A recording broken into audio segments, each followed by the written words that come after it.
Throughout this chapter, we've explored FreeCAD's part design patterning features. But what if we want to apply multiple pattern types to the same feature? This is where we learn about FreeCAD's multi-transform tool. FreeCAD's pattern tools work directly on additive and subtractive features. Features generated as a result of a pattern operation are not considered standalone features. You cannot directly apply a second pattern to the result of the previous one. FreeCAD's multi-transform tool in the Part Design Workbench allows you to apply several transformation operations in sequence, building on the result of the previous transformation.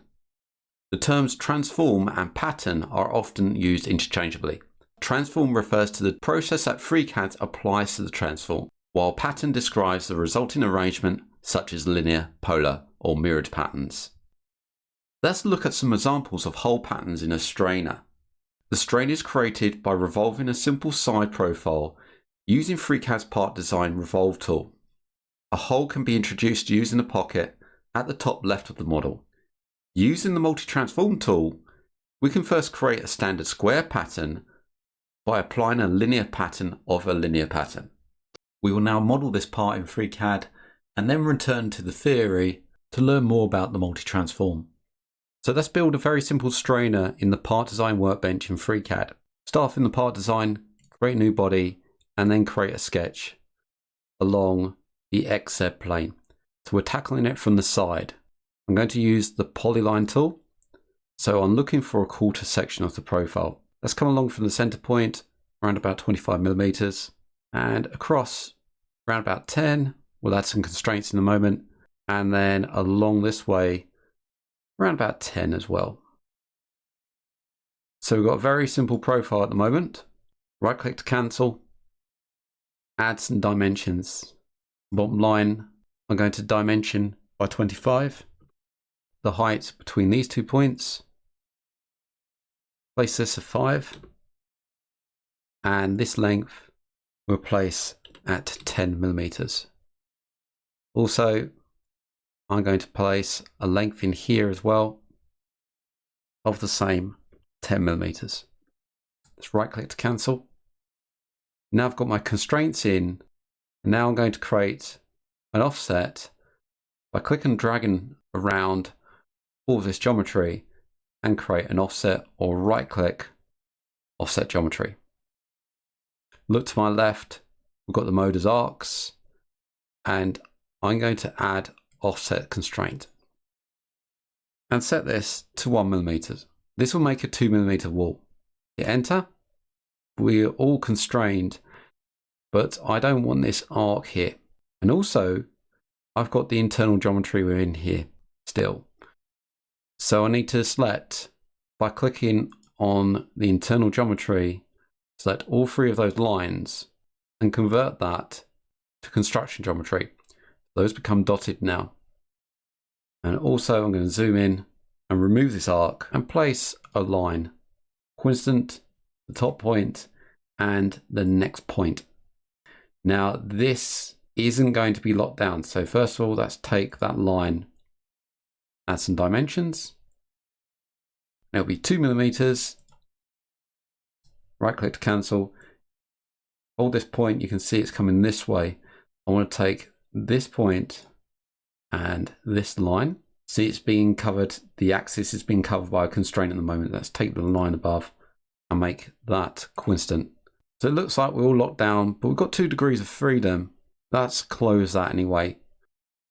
This is just for demonstration purposes. So let's take the sketch and create the revolve.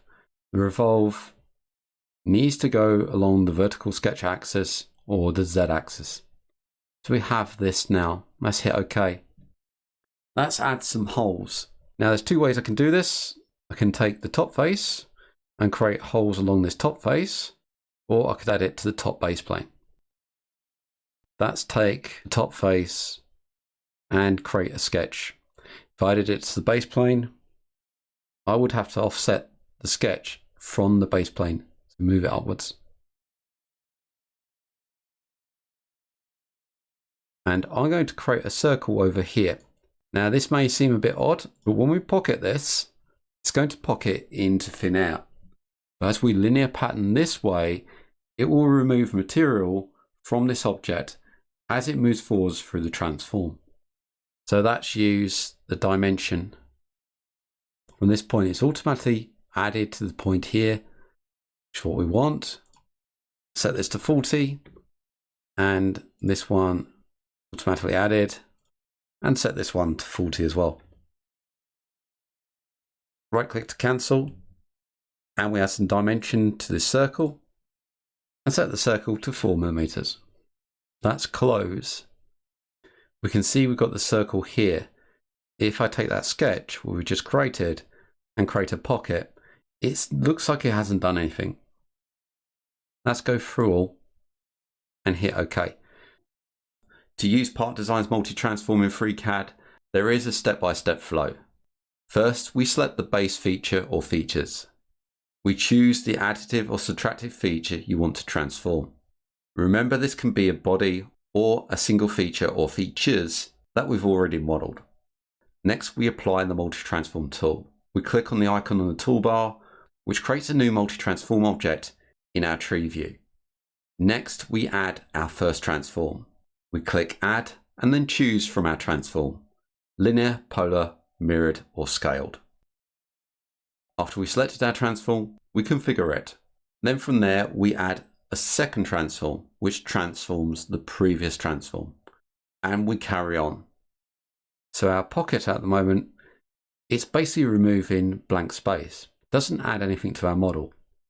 But because we have our pocket, we can create a multi-transform or part design, apply a pattern, and then create multi-transform.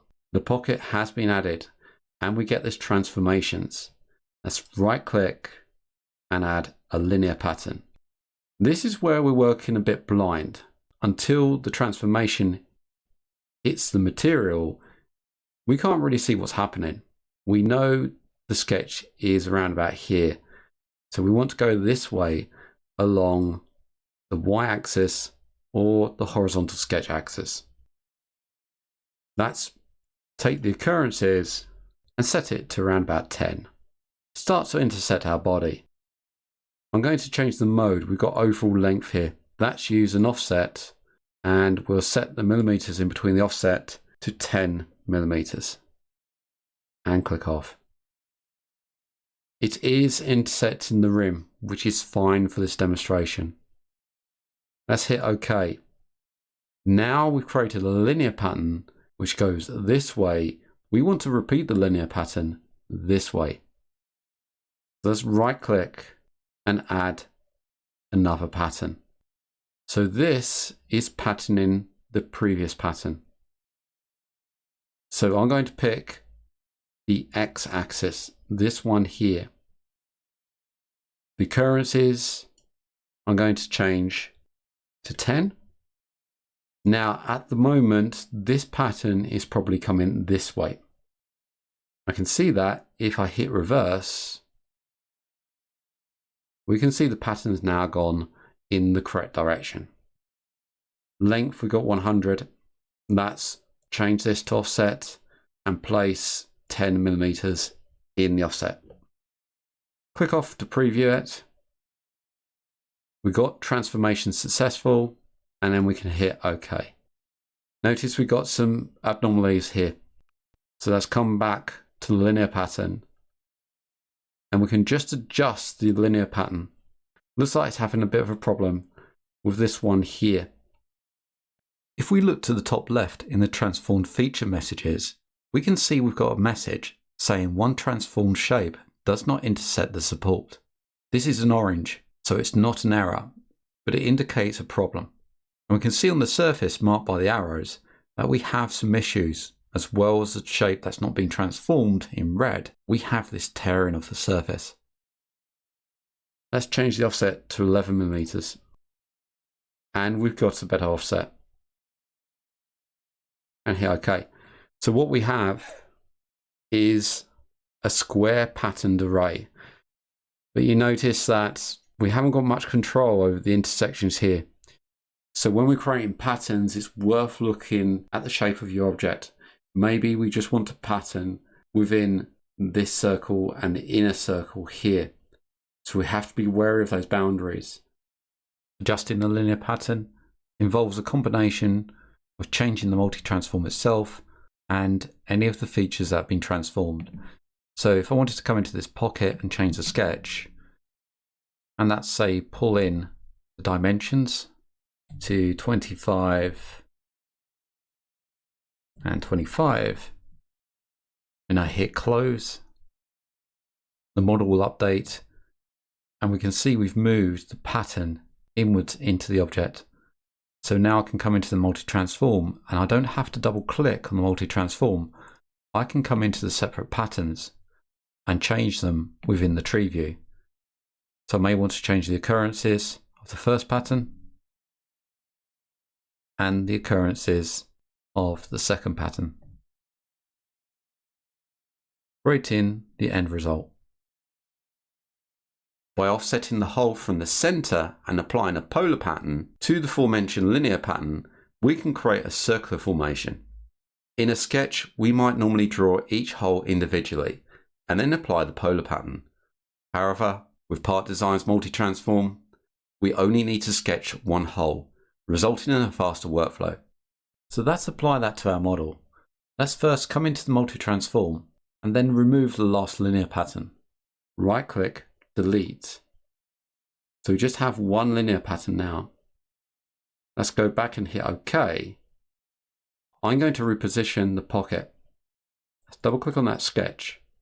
At the moment, our circle is over in the left hand corner. Let's delete the positioning constraints and take this point and the center point and make those coincident. Now we've got our circle centered. If I hit close, our linear pattern is moving out from the center to the rim. Let's double click on the multi-transform. This time, I'm going to right click and add a polar pattern. So I've created a polar pattern of this linear pattern. And I can increase the polar pattern. Let's say about 10. Let's hit OK. Now, one thing to note from our theory is that we moved the center hole to the right. So in the sketch for the pocket, we offset it from the center. In this demonstration, we didn't. And this has an effect on our end result. If we look and zoom in, you notice these holes are circles. But if we look at the center hole is made up of a number of edges.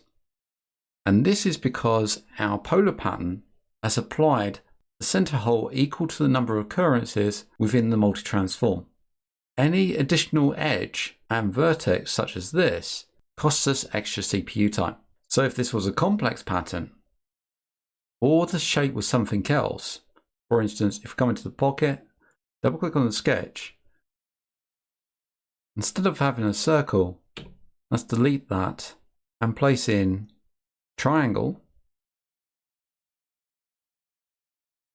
and close. Then the pattern within will be different, as you can see here, where before I would just want a normal triangle in here.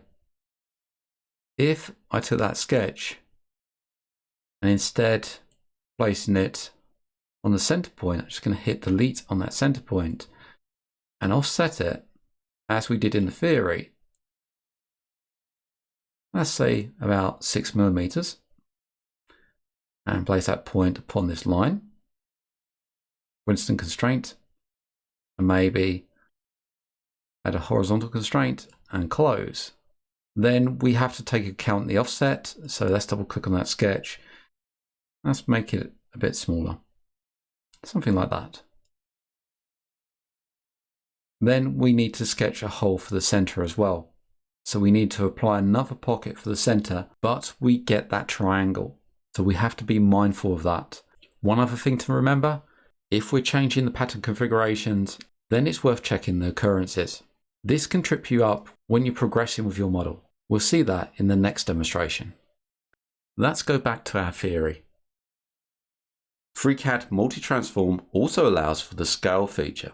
This can create variations of the pattern. For example, in our strainer, all the holes are uniform, created using the linear pattern followed by a polar pattern.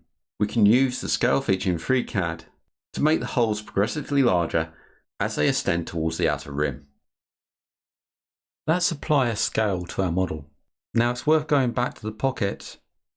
I've made an adjustment in this pocket. The circle is 4mm and the length away from this point to this point is 10mm. I'm going to change the circle to 2mm and hit close. We have a smaller hole. We're going to increase the scale of this hole as we get closer to the rim. Now it's worth mentioning that when we change from the square pattern to the polar pattern, we left the occurrences of the original linear array to 10, though we've only got 4. This can cause you a problem when applying a scale modifier. Let's double click on the multi-transform and then come down to transforms. We want to apply the scale to the linear pattern. So to do that, select the linear pattern first. It will apply a transform in between the linear pattern and the polar pattern. So apply the scale to the linear pattern. So right click, then add scale transformation. The scaled has been added, and we can increase the factor. But we see that we haven't got a linear pattern here, and also the factor's not been applied. Let's bring out the occurrences. The minute we start increasing the occurrences, we get this error. Number of occurrences must be a divisor of the previous number of occurrences. But we've only got 4 here. So if we increase it to 4, we shouldn't get this message. Let's cancel out of there. Our previous linear pattern has got 10 occurrences. So it's going off into space here. Let's drop the occurrences down to 4. So now this should be right. We change that to 3, we should lose the occurrences along the rim. Place that back to 4. Come back into the multi-transform. Click on the linear pattern and then right click and add scale transformation. Our scaled is working. And we can increase the factor and increase the amount of occurrences. Let's say to 4, and we've got our 4 occurrences around here. Notice if I drop this back down to 2, we get an error here.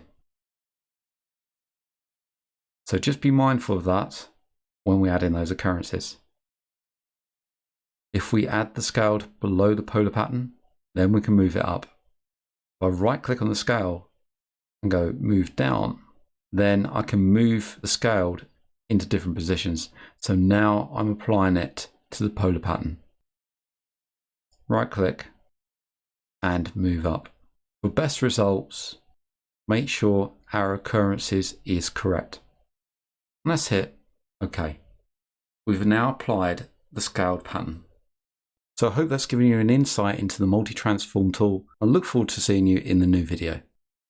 If you like what you see and you want to donate to the channel, then you can do so via Ko-Fi or Ko-Fi at ko-fi.com/MANG0 or via PayPal at paypal.com/paypalme/DarrenBEstone. I also run a Patreon where you can get early access and additional content, and that's at patreon.com/MangoJelly Solutions. Links can be found in the channel header, on the About page, or in the descriptions of these videos. I thank everybody that's donated so far. It really helps to keep the lights on so I can produce more content and also expand the channel. Thank you for liking, commenting and subscribing to these videos, and I hope to see you again in the next one.